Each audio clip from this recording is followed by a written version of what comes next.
Welcome back to my channel. Hope you all are doing well. तो आज का जो हमारा लेसन प्लान है वो है बायोलॉजी टीचिंग से।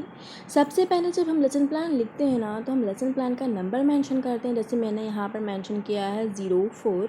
उसके बाद हम name of school, name of people teacher, class, subject, सब सब्जेक्ट, डेट, पीरियड, ड्यूरेशन, ये सब कुछ मेंशन करते हैं।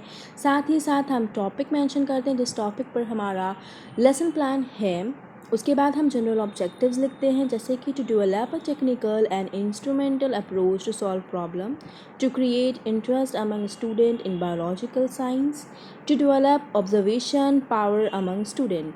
उसके बाद हम मेंशन करते हैं स्पेसिफिक ऑब्जेक्टिव्स। जनरल ऑब्जेक्टिव सारे ही लेसन प्लान में ऑलमोस्ट सेम आप लिख सकते हैं, लेकिन स्पेसिफिक ऑब्जेक्टिव्स आपको बदलने होते हैं। तो उसके बाद हमारा स्पेसिफिक ऑब्जेक्टिव है to enable student to classify acute and chronic disease, to enable student to describe infectious agent. उसके बाद हम लिखते हैं टीचिंग एड्स, जैसे कि मैंने यहाँ पे 2 हेडिंग बनाई है। जनरल एड्स जैसे कि टेक्स्ट बुक, चॉक, डस्टर, और स्पेसिफिक एड्स में है हमारा चार्ट, रूलर, बोर्ड्स एक्सेट्रा। अगर आप कोई और मॉडल वगैरह बना रहे हैं तो आप उससे भी मेंशन कर सकते हैं। इट डिपेंड्स ऑन यू कि आप किस तरह का स्पेसिफिक एड यूज़ कर रहे हैं अब पढ़ाते टाइम। अगर आपने हमारे चैनल को सब्सक्राइब नहीं किया है तो मेक श्योर कि आप हमारे चैनल को सब्सक्राइब कर लें और ऐसी ही अमेजिंग वीडियोस के लिए हमारे साथ जुड़ जाएं। तो चलिए देखते हैं इसके बाद हमें क्या करना होता है। तो टीचिंग एड्स लिखने के बाद हमारा जो नेक्स्ट टॉपिक होता है वो होता है प्रीवियस नॉलेज। तो आप सबको पता है कि प्रीवियस नॉलेज में हमें हमेशा वो चीज़ें बच्चों से जोड़नी होती हैं कि जो बच्चों को पता होती है। हमारा टॉपिक जो भी है उससे हम रिलेटेड ऐसे क्वेश्चंस पूछते हैं जो बच्चों को पता होता है,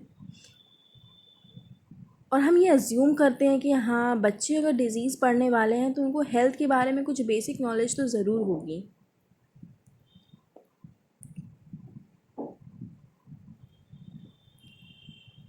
प्रीवियस नॉलेज के बाद हमारा आता है इंट्रोडक्शन, और इंट्रोडक्शन में होता है हमारा पीपल टीचर एक्टिविटी। अब पीपल टीचर एक्टिविटी और स्टूडेंट एक्टिविटी दो हम अलग अलग कॉलम बनाते हैं, और उसमें हम मेंशन करते हैं कुछ क्वेश्चंस, जैसे कि मैंने यहाँ पे मेंशन किया व्हाट इज़ हेल्थ, क्योंकि हमें लगता है कि हेल्थ के बारे में बच्चों को जानकारी होगी। उसके बाद व्हाट इज़ बैलेंस डाइट, बच्चों को पता होता है तो वो आंसर करते हैं। Why do we take balance diet and what is disease, do you know about types of disease, ये सारे कुछ क्वेश्चंस हैं। उसके बाद हम अनाउंसमेंट ऑफ टॉपिक करते हैं, जब हमें लगता है कि बच्चे यहाँ पर अब आंसर नहीं दे पा रहे और हमारा जो प्रकरण है वो निकल गया है। उसके बाद हम अनाउंसमेंट ऑफ टॉपिक करते हैं, जैसे कि मैंने यहाँ लिखा है well we are going to study about disease. तो अब हम लोग डिजीज़ के बारे में पढ़ेंगे, ऐसा कहकर हम अपने टॉपिक की तरफ प्रोसीड करते हैं। जब हम लोग अपना अनाउंसमेंट ऑफ टॉपिक करते हैं उसके बाद आता है हमारा एक्सप्लेनेशन या प्रेजेंटेशन जिसे आप कहते हैं। इसमें भी हम कुछ पॉइंट्स बनाते हैं, कुछ हेडिंग बॉक्सेस बना लेते हैं, जैसे कि teaching point, people teacher activity, student activity और स्किल्स यूज्ड या टीचिंग मेथड आप कह सकते हैं इसको। तो सबसे पहला हमारा टॉपिक था डिज़ीज़। तो हम डिज़ीज़ के बारे में एक ओवरव्यू दे देते हैं, जैसे उसकी जो डेफिनेशन वगैरह है वो लिख देते हैं। जैसे मैंने यहाँ लिखा है any dangerous divergence from a functional और normal state of an entity, virus, bacteria or pathogens which cause the disease. Students क्या करते हैं, अगर वो मतलब केयरफुली सुनते हैं इस टीचर को, तो हम लोग यहाँ स्टूडेंट एक्टिविटी में यही मेंशन करते हैं कि स्टूडेंट हमें सुन रहे हैं या वो नोट कर रहे हैं, इस तरह का। और जो एक्सप्लेनेशन मेथड है और जो मेथड हम यूज़ कर रहे हैं उसमें हम लोग मेथड लिखते हैं, जैसे कि अभी इस टाइम पे हम लोग एक्सप्लेनेशन मेथड यूज़ कर रहे हैं तो एक्सप्लेनिंग हमने यहाँ लिखा है। उसके बाद सेकंड टॉपिक हम पॉइंट लिखना है टाइप्स ऑफ डिजीज़, जैसे कि कितने टाइप के डिजीज़ होते हैं। तो अब बच्चों को ये बताना है कि एक्यूट डिजीज़ और क्रॉनिक डिजीज़ क्या होती है। अब यहाँ पर हमने मेंशन किया है एक्यूट डिजीज़, एक disease which last only for a shorter period of time, और chronic disease which last for a longer period of time. तो इसी तरीके से हम लोग इसको चाहे तो ब्लैक बोर्ड पर भी लिख सकते हैं, मेंशन कर सकते हैं, ताकि बच्चे जो हैं वो अच्छे से समझ पाएँ कि हम उसे क्या कहना चाह रहे हैं और क्या बताना चाह रहे हैं। उसके बाद हम लोग उनको कुछ और भी इससे रिलेटेड इस टॉपिक से रिलेटेड कुछ और भी पॉइंट्स बताते हैं, जैसे कि infectious and non infectious causes. अब भाई ये इन्फेक्शियस कॉजेज़ क्या होते हैं और उसके डिज़ीज़ कौन कौन से हैं, ये सब कुछ भी हम बच्चों को बताते हैं। और उसके बाद नॉन इन्फेक्शियस डिज़ीज़ क्या होती है और उसके एग्जांपल्स क्या हैं, तो ये सब भी हम बच्चों को थोड़ा ओवरव्यू देते हैं। बच्चे इन सब को सुनते हैं और उसे अपनी कॉपी पे नोट करते हैं, जो उन्हें प्रॉपर लगता है, जो उन्हें समझ में आ जाता है।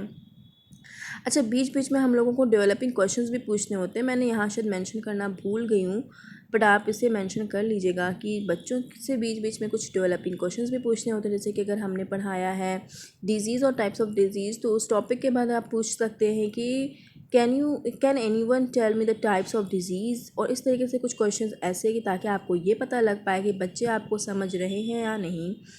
अब इन्फेक्शियस और नॉन इन्फेक्शियस डिज़ीज़ के बाद हम लोग यहाँ पर इम्यूनाइजेशन के बारे में पढ़ेंगे और बच्चों को बताएंगे, और होप्स हो कि बच्चों को ये सब चीज़ें समझ में आ रही होंगी और वो समझ भी रहे होंगे, क्योंकि ये बहुत ज़्यादा हाई लेवल का एक्सप्लेनेशन नहीं है और क्लास 7 और 8 के मुकाबले ये बहुत सही है, बहुत ज़्यादा टफ़ नहीं है।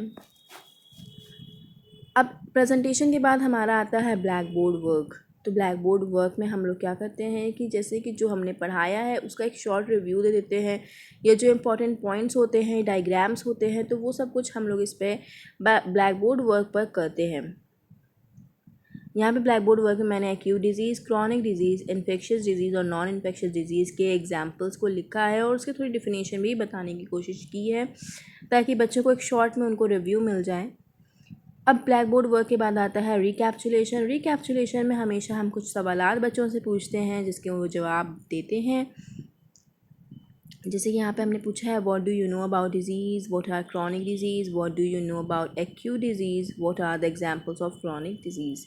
और उसके बाद हम करते हैं लास्ट में राउंड अप, और उसके साथ हम पूछ लेते हैं, कुछ बच्चों को होमवर्क दे देते हैं।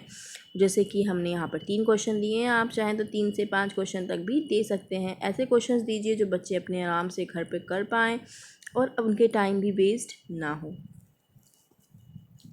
होप करते हैं कि आपको ये वीडियो बहुत ज़्यादा मदद मिले इस वीडियो से, और मेरी कोई भी गलती हो तो उसे आप थोड़ा नज़रअंदाज कर दीजिएगा।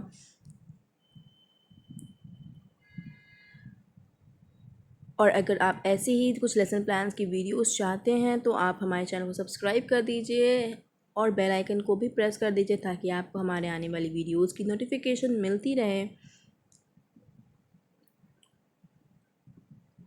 साथ ही साथ हम आपको ये भी बताना चाहते हैं कि हमने भी बीएड किया है और ये बीएड और डीएलएड के लिए ही लेसन प्लान्स बनाए हैं। अगर आप चाहें तो कर सकते हैं, इसे अपनी नोट कर सकते हैं, स्क्रीनशॉट ले सकते हैं, और जब आप थर्ड सेमेस्टर में पहुँचें तो आप इसको यूज़ भी कर सकते हैं।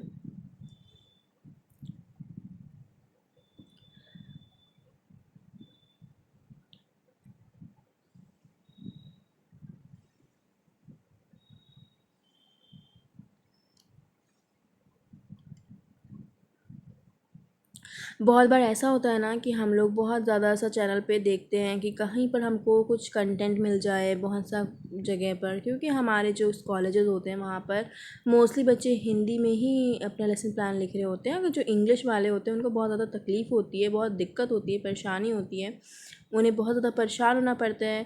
अच्छा, जो कि रेगुलर वाले बच्चे हैं वो तो कर लेते हैं, लेकिन जो प्राइवेट वाले हैं उनके लिए बहुत दिक्कत होती है, तो उनके लिए ये बहुत ज़्यादा हेल्पफुल है। इस चैनल पर आपको बहुत सारे नोट्स भी मिल जाएंगे, लेसन प्लान भी मिल जाएंगे, तो आप हमारे चैनल को सब्सक्राइब कर लीजिए और कोई भी क्वेरी हो तो आप हमसे पूछ सकते हैं। तब तक के लिए अपना ध्यान रखिए, हम लोग फिर मिलते हैं नेक्स्ट वीडियो के साथ। और हाँ, अगर चैनल को अब तक सब्सक्राइब नहीं किया और अब तक आप वीडियो देख रहे हैं तो प्लीज़ मेक श्योर कि आप चैनल को सब्सक्राइब कर ही जाइए। आपका एक सब्सक्राइब हमारे लिए बहुत इंपॉर्टेंट है, बहुत मायने रखता है। चल मिलते हैं नेक्स्ट वीडियो में। Till then take care, bye bye.